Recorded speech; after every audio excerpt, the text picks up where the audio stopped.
அஸ்ஸலாமு அலைக்கும் வரஹ்மத்துல்லாஹி வபரகாத்துஹு. நான் இன்னைக்கு உங்களுக்கு ஆத்ம கௌரவம், தனி கௌரவம் அது ரெண்டையும் பற்றி ஒரு சின்ன ஒரு விளக்கம் தரப்போகிறேன். அதுக்கு முந்தைய சொல்லியாகும். இப்போ மிச்சம் பேருக்கு தெரியாது ஆத்ம கௌரவம் என்ன, தனி கௌரவம் என்னன்னு மிச்சம் பேருக்கு தெரியாது. அதாவது உண்மையா இது பர்கஹதனிய ஸ்கூல் பிபி அவருக்கு தெரியாது, செக்ரட்டரி பிபிஏ செக்ரட்டரிக்கு தெரியாது இது தனி கௌரவம் ஆத்ம கௌரவம் என்னன்று. நீ அவருக்காகத்தான் மெயினா இது விளக்கம்.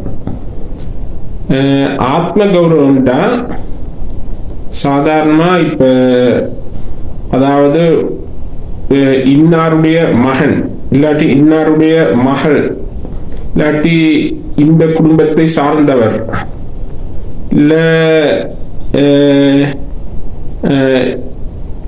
இவருக்கு இவருடைய சந்ததி அந்த மாதிரி சொல்றதுதான் ஆத்ம கௌரவம். அப்படி அதாவது பரம்பரையா தொடர்ந்து வாரது. சரியா? இது ஆத்ம கௌரவம். தனி கௌரவம்ன்றது ஒருத்தரை பத்தி நாம கொடுக்குற சர்டிபிகேட். அதாவது அவர் நல்லவர், அவர் நல்லவர், வல்லவர், எந்த வேலையும் கொடுத்தா திறம்பட செய்து முடிக்கக்கூடியவர், இனி பொறுமைசாலி, எந்த விஷயத்துக்கும் வம்பத்துக்கும் போக மாட்டாரு. அப்படி நான் சொல்றோம் சர்டிபிகேட், அவருக்கு சர்டிபிகேட் இவர் நல்லன்றது.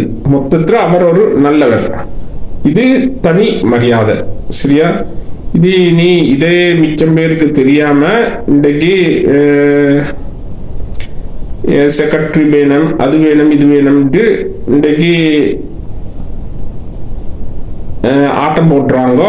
நீ இதைத்தான் நான் உங்களுக்கு மெயினா சொல்ல வந்தேன். அஸ்ஸலாமு அலைக்கும்.